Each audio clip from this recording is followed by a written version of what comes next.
The massive doors of the Galactic Council chambers slammed shut with a sound that echoed like thunder through the ancient hall. For the first time in over 200 years, every single seat was filled. Beings from across the galaxy had traveled here, some for weeks, all carrying the same terrible news. Ambassador Vextai from the Centauri worlds couldn't stop his hands from shaking as he gripped the smooth surface of his crystalline chair. The air around him buzzed with dozens of different breathing systems, translation devices, and environmental suits that kept various alien species alive in this shared space. The sound was almost musical, but today it felt more like a funeral dirge. 300 years ago, this same chamber had been filled with laughter and confident voices. Vextai remembered it clearly because he had been there, a young diplomat eager to make his mark on galactic politics. The Zephyrian Empire had called for a vote on what they called the Earth problem. Back then, it hadn't seemed like a problem at all. It seemed like an opportunity. The humans were so primitive it was almost embarrassing. While civilized worlds had been traveling between stars for thousands of years, Earth's people were still fighting with chemical explosives and metal projectiles. They couldn't even agree on how to govern their own planet, splitting themselves into hundreds of tiny nations that constantly fought over resources and territory. "Look at them," the lead Zephyrian delegate had said, projecting holographic images of human cities and battlefields onto the chamber's central display. "They're destroying their own world with pollution and war. Their technology is thousands of years behind ours. They're wasting precious resources that could benefit the entire galaxy." The images had been convincing. Humans looked so similar to dozens of other species that the galaxy had successfully integrated into civilized society. They were clearly intelligent enough to follow orders and perform complex tasks, but not advanced enough to pose any real threat to established galactic powers. "We're not talking about destruction," the Zephyrian had continued, his voice smooth and reasonable. "We're talking about guidance. These humans need purpose, direction. Their world is rich in rare minerals that could fuel galactic expansion for millennia. We'd be doing them a favor by giving their lives meaning." The debate had lasted less than an hour. Representative after representative stood up to voice their agreement. The warrior clans of the Dragon Nebula saw humans as potential soldiers and laborers. The merchant guilds of the Outer Rim calculated the profits from human-extracted resources. The philosophical societies of the core world spoke about the moral duty of advanced civilizations to guide primitive ones.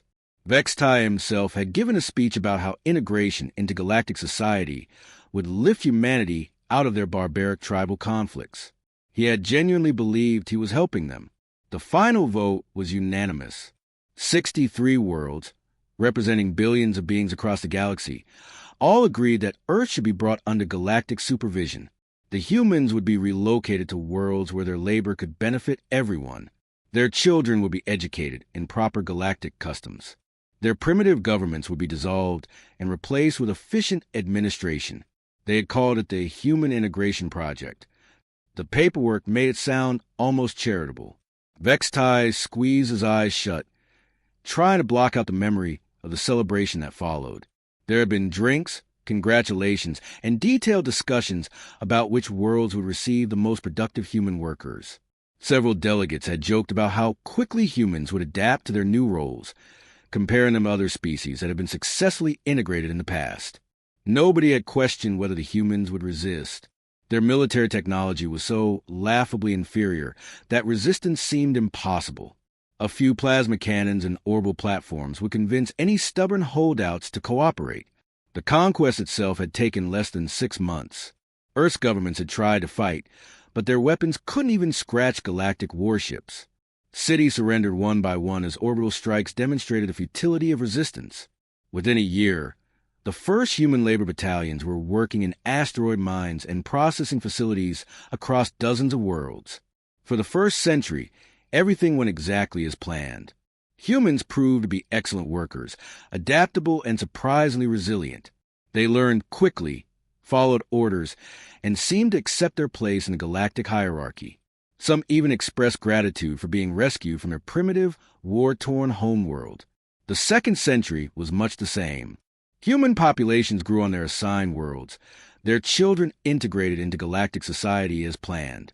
There were occasional minor incidents, Small acts of defiance or sabotage, but nothing that couldn't be handled with standard security measures. But now, in the 3rd century, something had gone terribly wrong. The first sign of trouble came from the Outer Rim mining colonies. Routine supply ships simply stopped arriving. When investigation fleets were sent to check on the facilities, they found empty space where thriving industrial worlds should have been.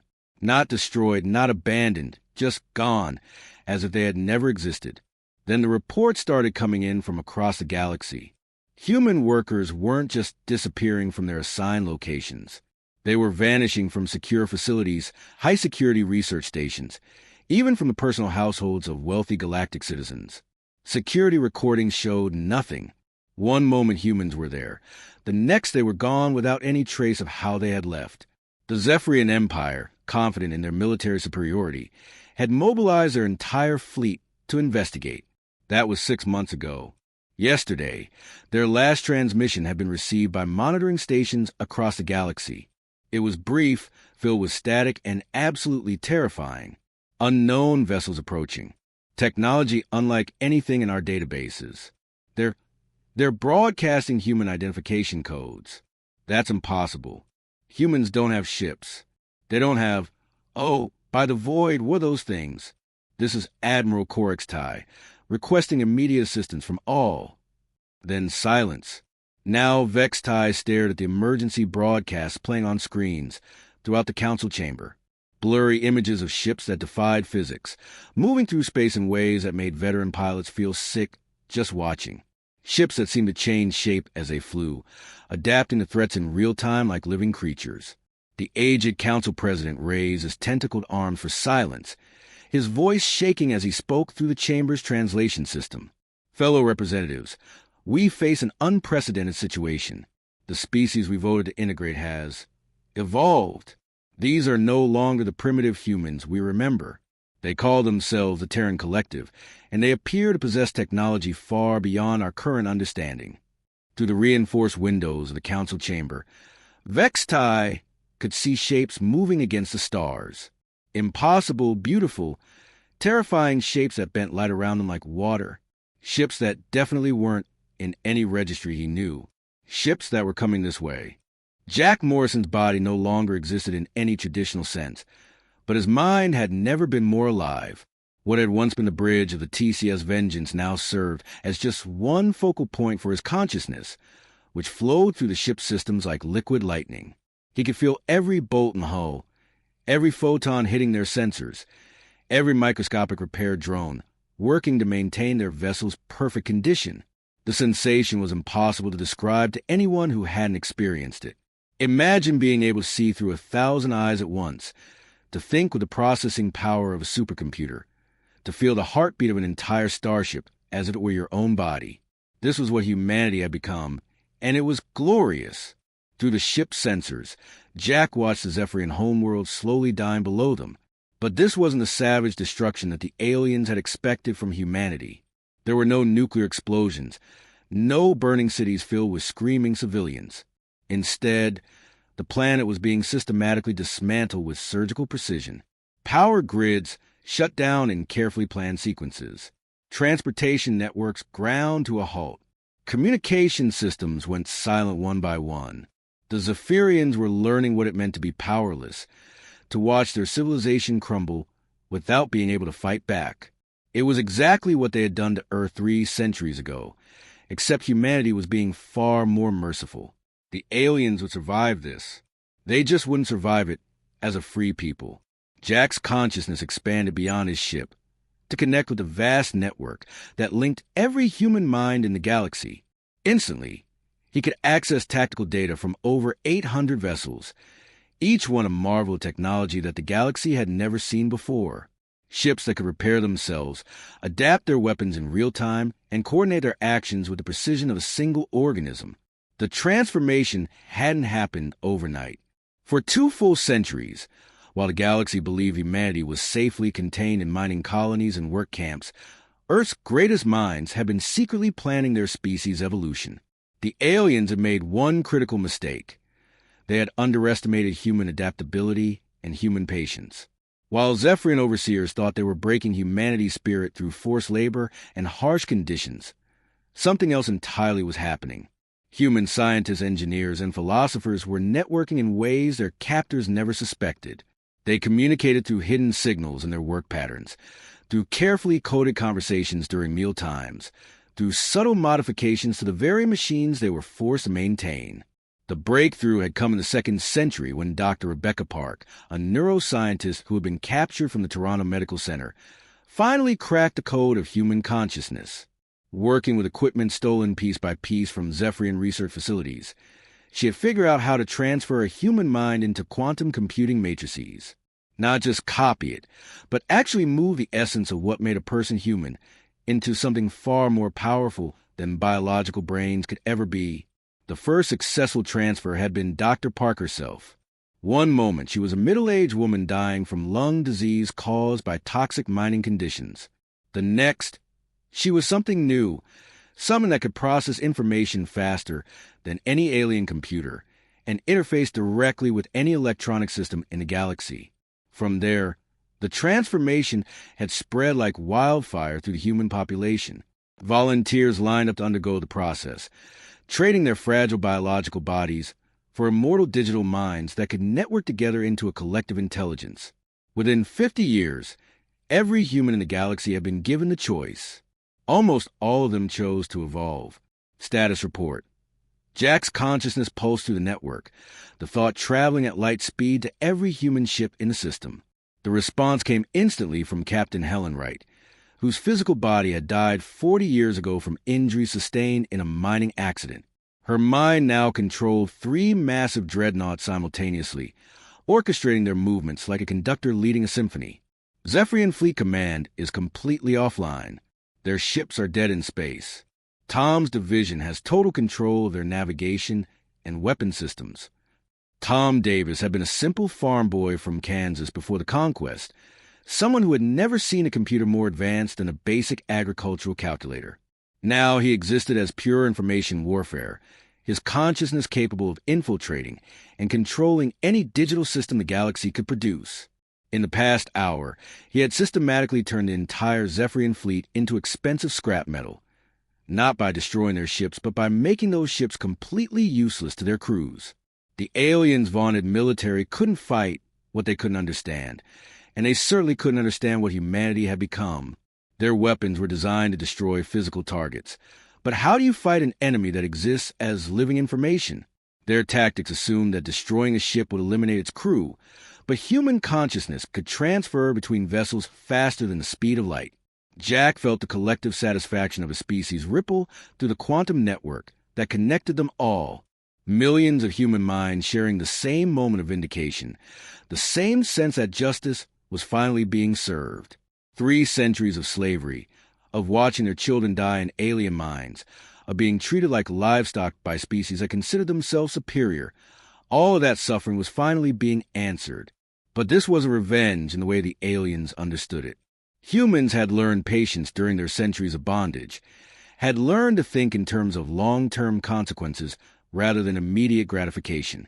They weren't interested in causing unnecessary suffering or in becoming the same kind of monsters their oppressors had been. No unnecessary casualties. Jack broadcast the entire fleet, his words carrying the weight of every human consciousness in the network. They made their choice 3 centuries ago when they voted to enslave us. Now they get to experience what they put us through, but we're better than they were. We'll give them the chance to earn their freedom back, just like we had to earn ours. The irony wasn't lost on any of the humans sharing this moment. The galaxy had enslaved them to prevent them from becoming a threat, and in doing so had created something far more dangerous than their worst fears could have imagined. But unlike their former masters, humanity would offer mercy to those who deserved it. The Zephyrian homeworld continued its slow, methodical shutdown below them. Soon, its people would know what it meant to be powerless, to depend on the mercy of others for their survival. They would learn humility the same way humanity had been forced to learn it, and perhaps, eventually, they might even earn their freedom back. Chancellor Yixander's 3 hearts were beating so fast she could hear them pounding in her ears as she stared at the incoming transmission alert. The timestamp showed 1437 Standard Galactic Time, but time seemed meaningless now. Everything that had defined galactic civilization for thousands of years was crumbling around them, and it had all started with one species that nobody had bothered to take seriously.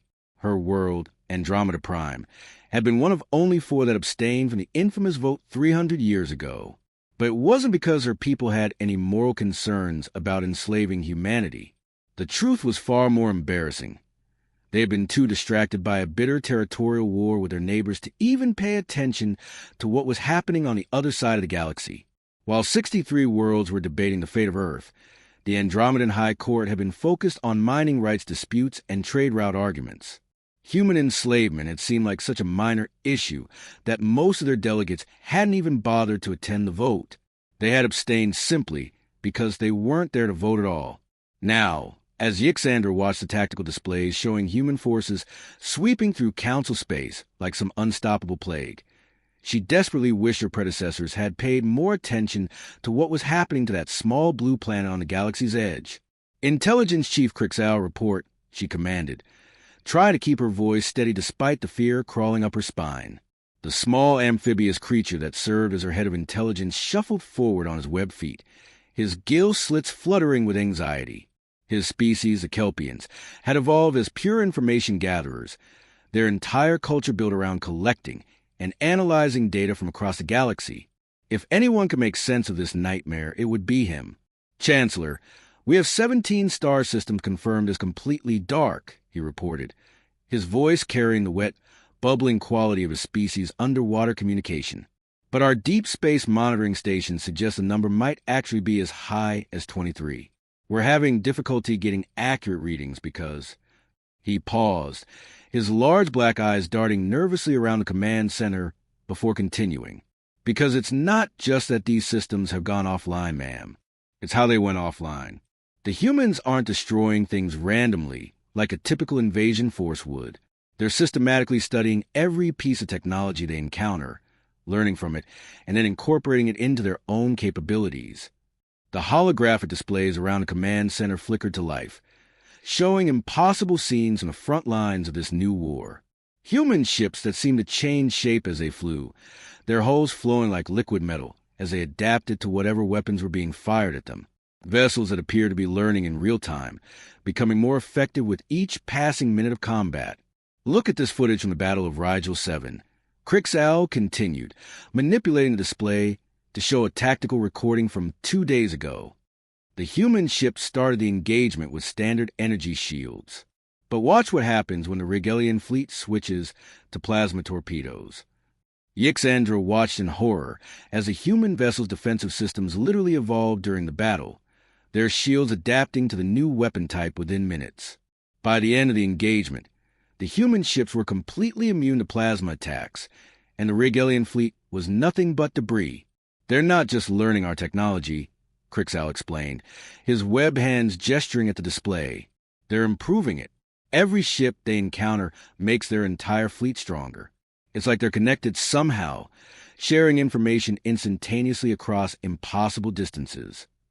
But even more disturbing than their technological capabilities was how the humans communicated. Yixandra had reviewed hundreds of hours of intercepted transmissions from the old days, back when humans were scattered across mining colonies and work camps. Those communications had been chaotic, emotional, filled with the individual voices of billions of separate beings arguing, crying, laughing, and dreaming. Now, when humanity spoke, it was with one voice. Not the voice of any single person, but something vast and unified that seemed to carry the weight of an entire species behind every word. It was like listening to the ocean speak, or hearing the voice of a living planet. Chancellor, her aide, a young Andromedan barely old enough for diplomatic service, approached with trembling hands. "We're receiving a broad-spectrum transmission from the approaching human fleet. They're requesting communication with any surviving council members." The word surviving hit Yixandra like a physical blow. It implied that the humans already knew exactly which members of the Galactic Council were still alive and which were dead. Their intelligence network had to be incredibly sophisticated to have that kind of real-time information about the galaxy's leadership. How long had they been watching?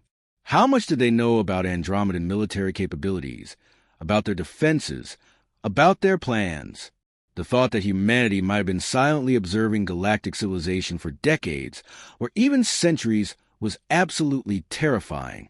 "Should I respond, Chancellor?" her aide asked, though his voice suggested he hoped she would say no. Every instinct Yixander possessed screamed at her to refuse the communication, to order her fleet to jump to hyperspace and flee to the furthest edge of known space. But she also knew that running might only delay the inevitable. If the humans could track down and eliminate the mighty Zephyrian Empire, there was probably nowhere in the galaxy that would be safe from them. "Put it through," she ordered, settling into her command chair and trying to project more confidence than she felt. The voice that filled her command center was female and unmistakably human, but there was something about it that made Yixandra's skin crawl. It wasn't just one person speaking. It was as if millions of voices were somehow harmonized into a single, impossibly complex sound that her brain could barely process. "Greetings, Chancellor Yixander of the Andromedan High Court," the voice said, and Yixandra shuddered at how casually the humans used her name and title. "We are aware that your world abstained from the vote to enslave our species 300 years ago. We are also aware that abstention is not the same as active opposition to our suffering." The transmission paused for a moment, and in that silence, Yixandra could hear the background hum of incredibly advanced technology, systems so sophisticated that her best engineers probably couldn't even understand their basic principles. "You have exactly one opportunity to explain your position and make your case for why Andromeda Prime should be spared the consequences of galactic policy. Choose your words carefully, Chancellor. This conversation will determine the fate of your entire civilization." The transmission cut off abruptly, leaving Yixander staring at tactical displays that showed human fleets moving steadily toward the galactic core, toward civilizations that had ruled space for millennia, now reduced to cowering before a species they had once considered fit only for manual labor. She had one chance to save her people, and she had no idea what to say. Former Council President Corveth couldn't stop his 6 arms from trembling as he sat in what had once been the most magnificent office in the known galaxy. The recording device in front of him seemed to weigh 1,000 pounds, even though his species was strong enough to lift starship components with their bare hands. But physical strength meant nothing now. Nothing meant anything anymore. The Nexus Station had been the crown jewel of galactic civilization for over 2,000 years. This massive space station, larger than most moons, sat at the intersection of the galaxy's major trade routes, like a spider at the center of its web. Billions of beings from hundreds of different worlds called it home, conducting business, making laws, and shaping the future of countless civilizations. It had been designed to be absolutely impregnable. Its fusion cores could power entire solar systems. Its defensive grids could destroy fleets of warships before they got within 1,000,000 miles of the station. Its communication arrays could reach every corner of known space instantaneously. For 2 millennia, the Nexus had been the beating heart of galactic power. Now it drifted through space like a dead whale, powerless and dark. The fusion cores had simply turned off, not damaged or destroyed, just switched off as if someone had flipped a master power switch. The defensive grid sat silent and useless, reduced to expensive sculptures that couldn't even target a cargo shuttle. Even the artificial gravity was failing in sections, leaving debris floating in the corridors like snow in a winter storm. Corvette took a shuddering breath and tried once again to record a surrender message. His voice kept cracking, betraying the terror that he was desperately trying to hide from his remaining staff. To the Terran collective, he began, each word feeling like broken glass in his throat. "The surviving members of the Galactic Council formally request an audience with your leadership. We acknowledge that there were serious errors in judgment regarding the treatment of your species. We seek to establish terms for peaceful coexistence moving forward." The words sounded hollow even to his own ears. 3 centuries ago, he had been one of the most enthusiastic supporters of human enslavement. He remembered giving speeches about how it was actually a kindness to the primitive species, how galactic guidance would elevate them from their savage tribal conflicts into productive members of civilized society. Around him in the darkened council chambers, the once mighty rulers of space huddled together like frightened children. the proud warrior caste representatives from the Draconian systems, whose fleets had conquered dozens of worlds in the name of galactic expansion, now jumped at every unexpected sound. These were beings who had never known fear in battle, who had led charges against impossible odds, and now they cowered at shadows. The ancient philosopher queens of the Altair Collective sat in stunned silence, their usually animated discussions about galactic policy replaced by blank stares at empty holographic displays. These beings had guided galactic civilization for thousands of years, their wisdom sought by species across the galaxy. Their libraries contained the collected knowledge of a million worlds. Their scholars had solved problems that had puzzled civilizations for millennia. Now they sat speechless, watching their carefully constructed galactic order crumble in a matter of weeks. "Sir," one of Corvitha's few remaining aides approached carefully, his footsteps echoing in the vast, empty chamber. Most of the council staff had fled or simply disappeared in the chaos of the past few days. "We're receiving an incoming transmission. It's from the human fleet." Corvath felt his 3 hearts skip beats in sequence. "That's impossible," he stammered. "I haven't even finished recording our message, let alone sent it. How could they be responding to something they haven't received?" The aide's face was pale with fear. "Sir, they received it anyway. They've been monitoring everything. The transmission is unusual." With trembling hands, Corvath activated the holographic display system. What appeared before him wasn't anything like the communication screens he was used to. Instead of simple video feed or audio transmission, the display showed a swirling mass of information that seemed to exist in more dimensions than his brain could properly process. It hurt to look at directly, like staring into the heart of the sun, but somehow the information was flowing directly into his consciousness without going through his eyes or ears. When the humans spoke, their voice bypassed every sense he possessed and communicated directly with his mind. It wasn't the voice of any individual human, but something vast and complex that carried the weight of an entire species behind every word. "Former Council President Corvath," the voice said, and he felt his exoskeleton begin to crack under stress levels that his species had supposedly evolved beyond. "We have conducted a complete review of your personal participation in the enslavement of our species." Images began flowing through his consciousness, perfect recordings of events from centuries past. Corvath saw himself as a younger being, enthusiastically signing documents that authorized the use of human children in hazardous mining operations. He watched himself giving speeches at the Galactic Unity Festival, celebrating humanity's successful domestication and integration into galactic society. He heard his own voice calling humans a useful addition to the civilized galaxy's workforce, while toasting with expensive wine made from fruits grown by human agricultural slaves. The humans had kept records. Perfect, detailed records of everything. Every document signed, every speech given, every decision made. They knew exactly who had been responsible for their suffering, and they had been watching, learning, and remembering for 3 centuries. "We are particularly interested in Executive Order 7749, which you personally signed," the voice continued, and Corvath felt his memories being pulled from his mind like files from a database. "This order specifically authorized the separation of human families to maximize labor efficiency. It resulted in the deaths of approximately 2.7 million human children who were too young to survive in the mining environments you assigned them to." Corvath tried to speak, to explain that it had been different back then, that they had genuinely believed they were helping humanity by giving their lives structure and purpose. But no words came out. The weight of what he had done, what they had all done, was crushing him like the gravity of a collapsing star. "Your request for a peaceful coexistence has been noted and rejected."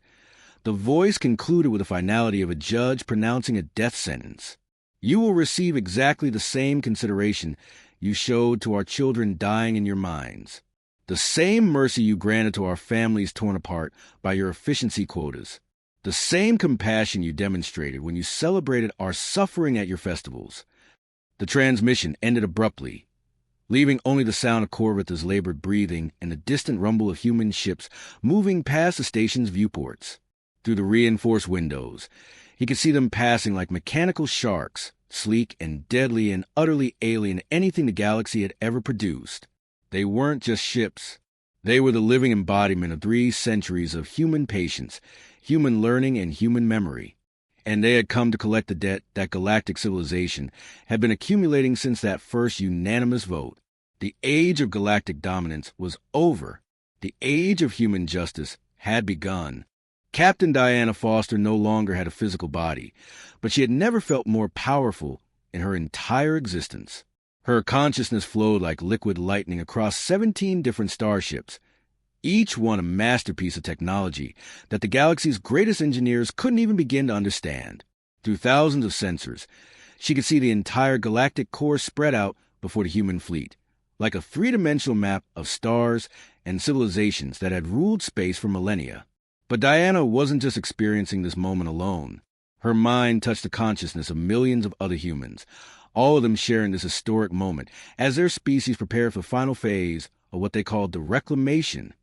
It was like being part of a vast choir where every voice harmonized perfectly, where every thought and emotion was shared and amplified across the entire human collective. She had been just 5 years old when the alien ships came to Earth.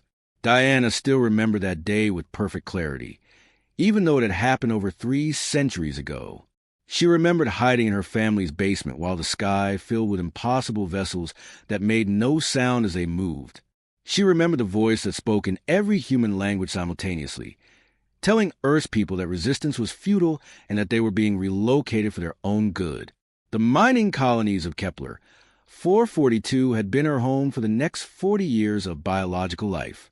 A harsh world where the air tasted like metal and the constant sound of drilling never stopped, not even during the brief sleep periods that the alien overseers allowed. Diana had watched her father slowly die from lung disease caused by breathing the toxic dust of rare mineral extraction.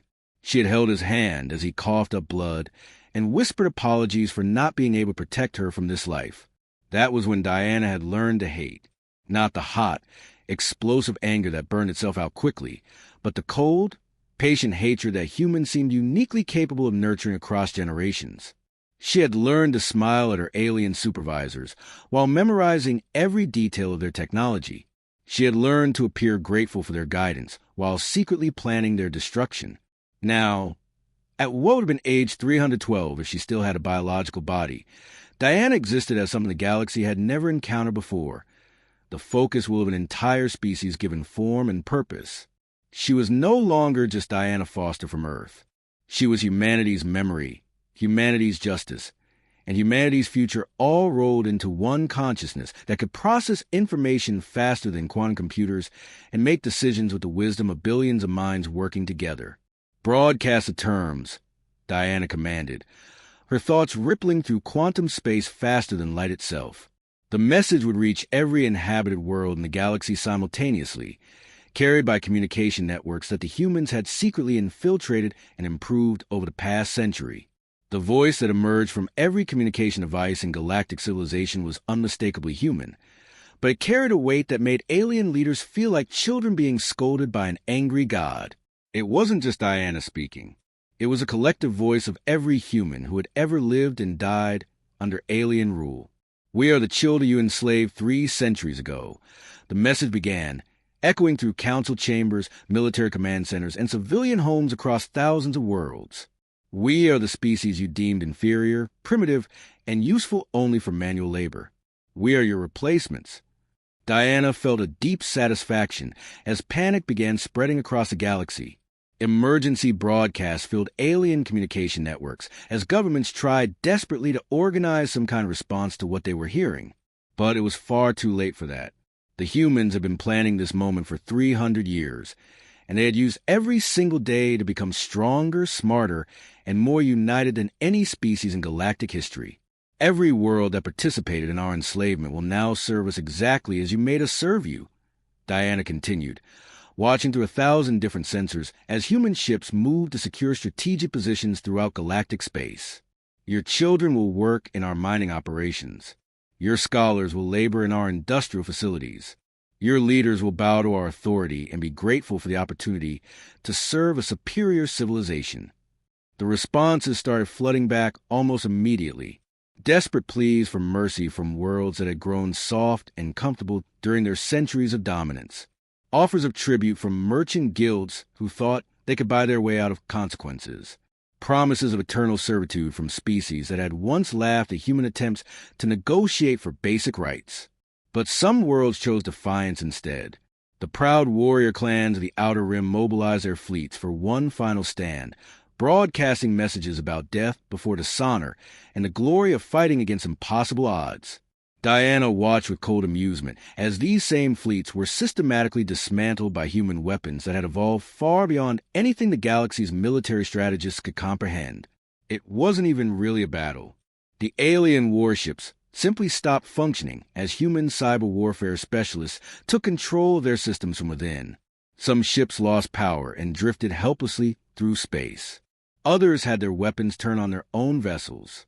A few lucky ones managed to escape into hyperspace, only to discover that humans could track and intercept them anywhere in the galaxy. But it was the surrender messages that truly satisfied Diana's sense of justice. The same warrior races that had once spoken to humans as useful livestock were now begging for the chance to live as servants.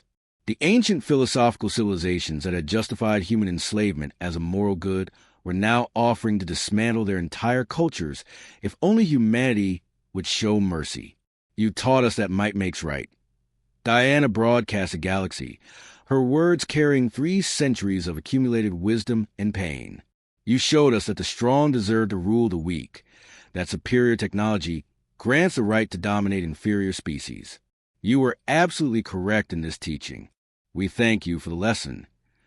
The irony was beautiful in its perfection, and Diana knew that every human consciousness in the collective was savoring it. The galaxy had enslaved humanity specifically to prevent them from becoming a threat to galactic stability. In trying to control human potential, they had instead created something far more dangerous than their worst nightmares could have imagined.